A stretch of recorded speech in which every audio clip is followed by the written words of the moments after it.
তারেক রহমানের বক্তব্য আমরা সবাই জানি, সেই বক্তব্য ক্লিয়ার অ্যান্ড লাউড। উনি স্পষ্ট বক্তব্য দান করেছেন যে বিএনপির ত্যাগী, নির্যাতিত এবং পরীক্ষিত কর্মীরাই আগামীর দিনে দলকে রিপ্রেজেন্ট করবেন। রিপ্রেজেন্ট করার এই মানে দুইটা মানে হয়, একটা সাংগঠনিকভাবে রিপ্রেজেন্ট করবেন, আর একটা উনি মনোনয়ন কেন্দ্রিক এমপি মন্ত্রী এগুলো হবেন।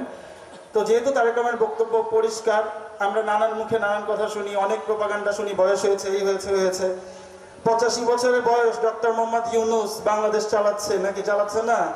মঞ্চে উপবিষ্ট যিনি আছেন জনাব সৈয়দ মেহেদী আহমদ রুমি, ওনার বয়স মাত্র 73 বছর। ইনশাল্লাহ উনি পারবেন এবং পারছেন। আরেকটা বিষয় সেটা হচ্ছে কি, আমরা সবাই ফুটবল খেলা দেখি, তো মেসিকে আপনি খেলাতে থাকবেন, মেসিরও তো একটা নিজের একটা, ও তো টায়ার্ড হয়। ওই রাজনীতি থেকে মনে করেন ওই দৌলতপুরের ফিলিপনগর থেকে খোকসা আমাদের শেষ সীমানা হচ্ছে শিমুলিয়া,